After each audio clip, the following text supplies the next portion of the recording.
The first time she asked me if I wanted to stay the night, I thought I was dreaming. Her voice was casual, almost too casual, but there was something underneath it that made my pulse race. The rain outside was hammering against the windows so hard I could barely hear myself think. Behind me, the guest room door stood open, bed already made. And Sophia Carter stood in front of me in her hallway, wearing an oversized sweater and the kind of smile that could mean absolutely anything. "So," she said, tilting her head slightly, "do you want to stay here tonight?" All I could think was, if I say yes, nothing between us will ever be simple again. My name is Ryan Matthews. I'm 27 years old, and I work as a graphic designer at a creative agency in Seattle. Most days, my world consists of tight deadlines, endless revisions, and clients who change their minds every 5 minutes. The office is modern, all glass walls and standing desks, but it still feels like a cage sometimes. The only thing that makes it bearable is Sophia. Sophia is my creative director. She's 31, brilliant, confident, and somehow manages to keep her cool even when projects are falling apart. She hired me 2 years ago when I was fresh out of school and didn't know the difference between CMYK and RGB in real-world pressure. She never made me feel stupid. When I stayed late fixing a botched campaign, she'd stay too, ordering pizza and cracking jokes.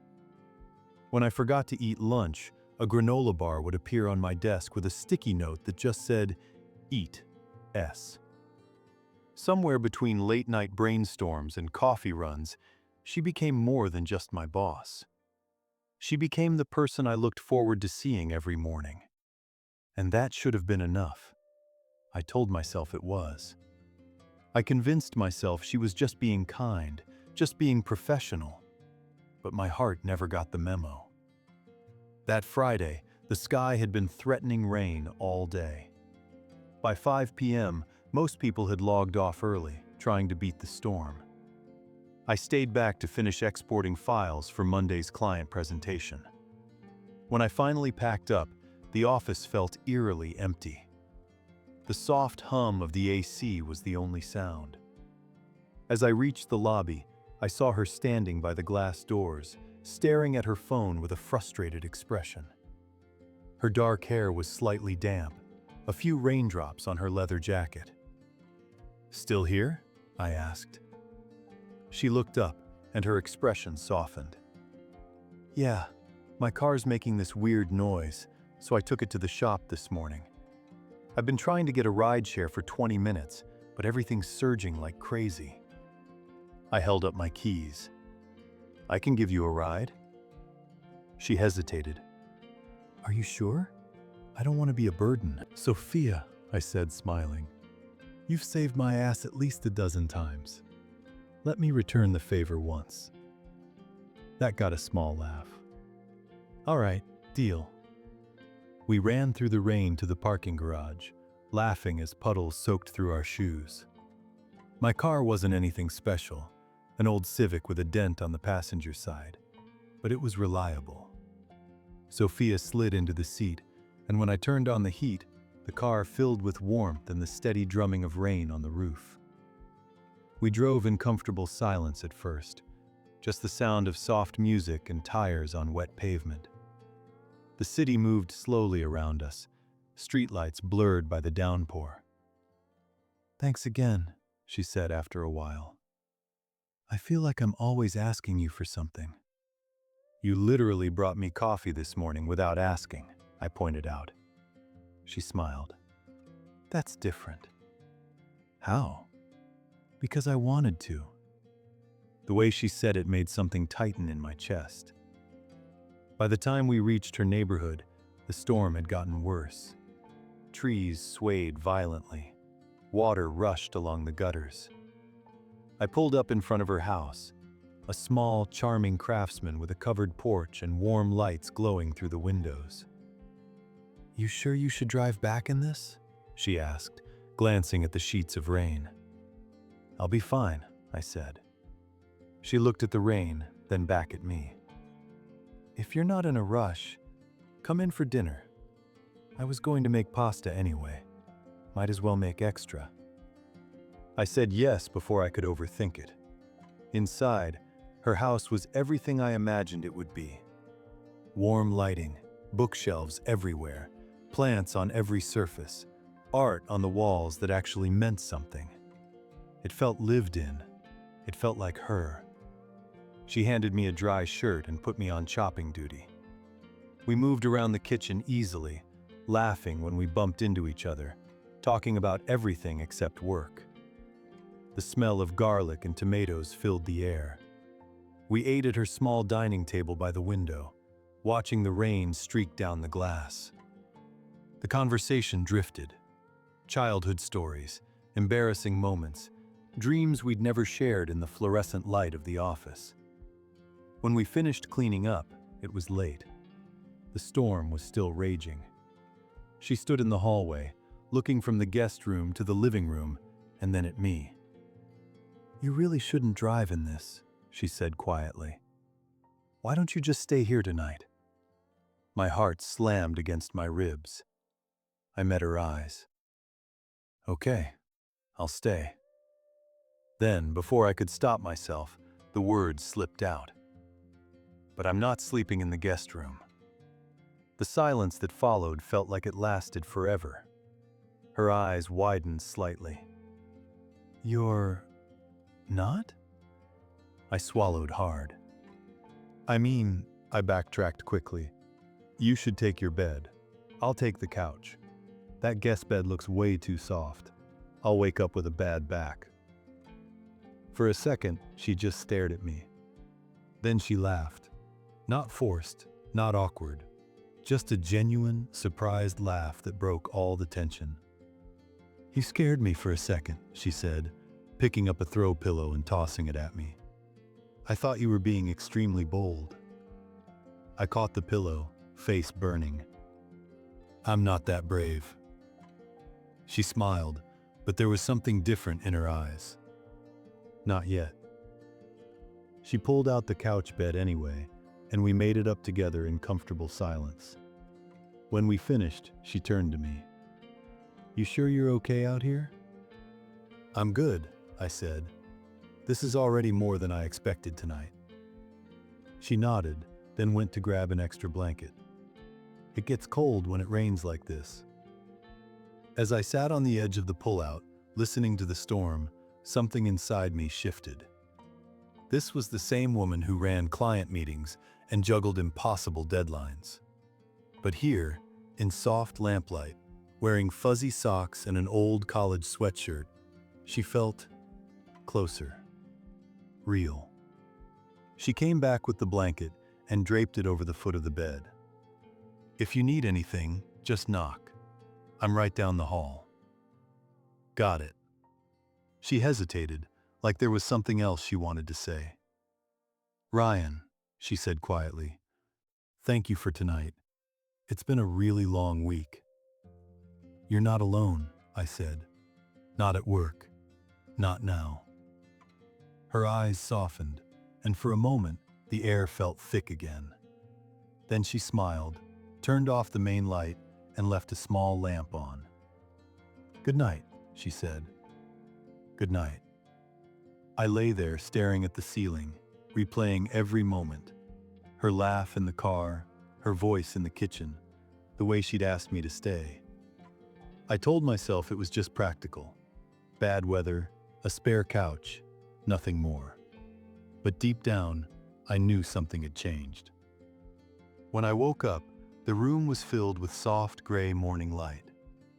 For a second, I didn't know where I was. Then I smelled it. Coffee, toast, eggs. "Morning," Sophia called from the kitchen. "You alive?" "Barely," I said, sitting up. I walked into the kitchen and stopped. The table was set. Scrambled eggs, toast, fresh fruit, coffee in mismatched mugs. She stood by the stove in joggers and a t-shirt, hair pulled back in a messy bun. No work clothes, no armor, just her. "How'd the couch treat you?" she asked. "Better than expected," I said. "This breakfast looks like a reward." She laughed. "Sit, eat." We ate slowly, talking about things we'd never discussed before. Where she grew up, why she moved to Seattle, the first apartment I ever had. It felt easy, safe. "You make it look easy," I said at one point. "The job, the pressure." She looked down at her coffee. "It's not," she said softly. "I just don't show it." There was something raw in her eyes then, something tired, something honest. "It helps," she added, "having someone who doesn't make it harder." After breakfast, I washed the dishes while she fixed a drawer that had been sticking. She leaned against the doorway, watching me with a small smile. "You're dangerous," she said. "If I'd known you were handy, I would have invited you over sooner."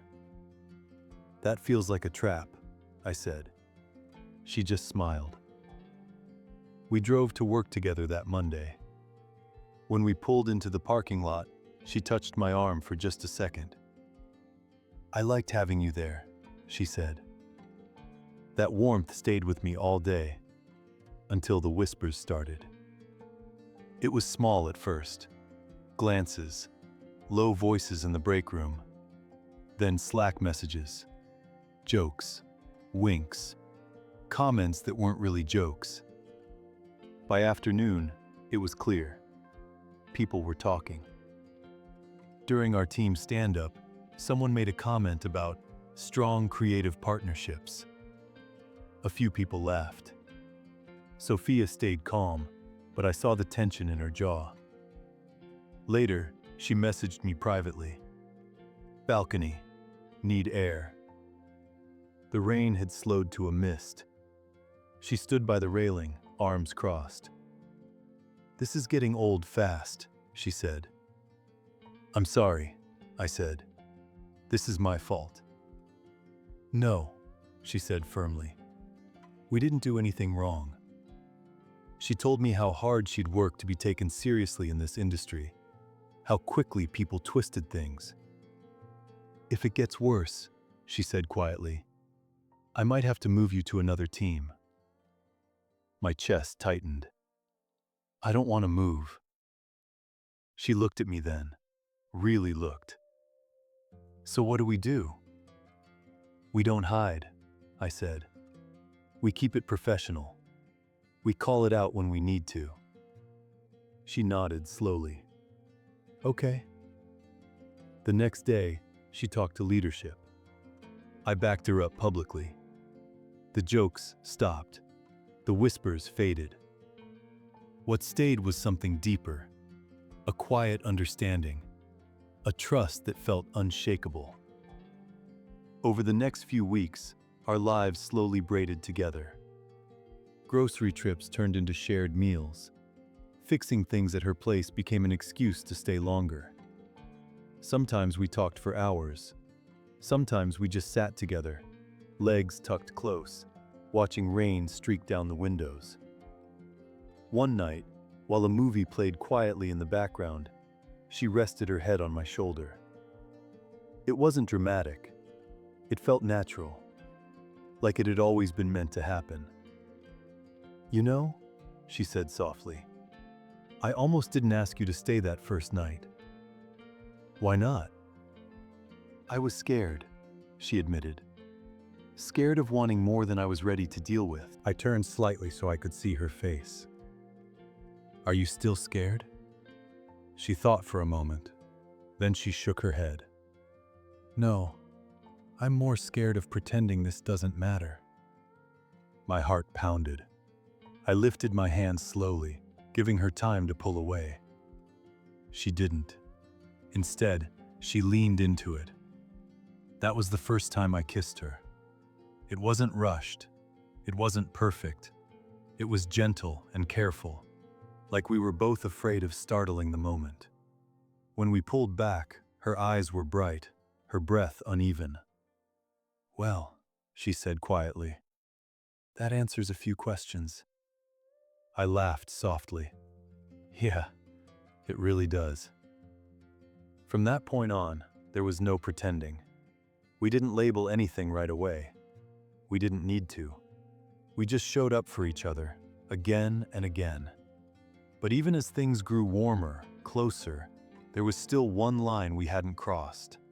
One unspoken rule we both felt. Until the night the storm came back. It was late. Another deploy. Another issue that couldn't wait. We were the last ones in the building again. Lights low, rain hammering the windows like it was trying to remind us where this all started. When we finally shut our laptops, Sophia looked exhausted. Real exhaustion, the kind she usually hid. Come with me, she said quietly. To your place? I asked. She nodded. I don't want to be alone tonight. The drive was quiet, rain loud on the windshield. When we stepped inside, the familiar warmth wrapped around us.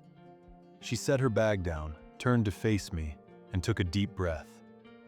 Do you remember what you said the first time I asked you to stay? I swallowed. Yeah.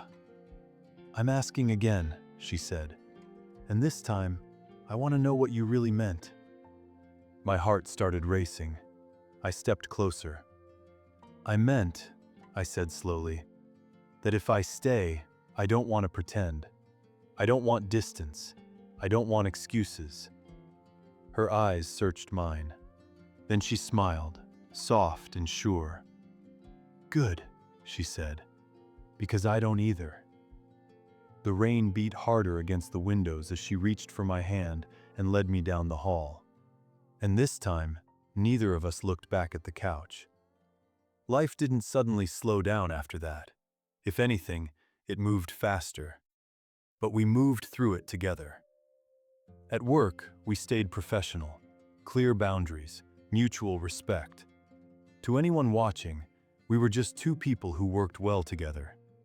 Outside the office, it was a different world. Some nights were quiet, cooking together, music low, rain tapping at the windows. Other nights were full of laughter and long talks that stretched past midnight. Months later, during another storm, we were back on that same couch. She looked at me with that same thoughtful expression. Do you remember the first night you stayed here? She asked. How could I forget? She smiled. You know what I remember most? The way you said you weren't sleeping in the guest room. It wasn't about comfort. It was about choosing not to be invisible in your own life. I pulled her closer. That night changed everything. It did, she agreed.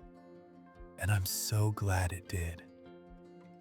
Later that night, as the rain softened and the city quieted, I thought about how it all started.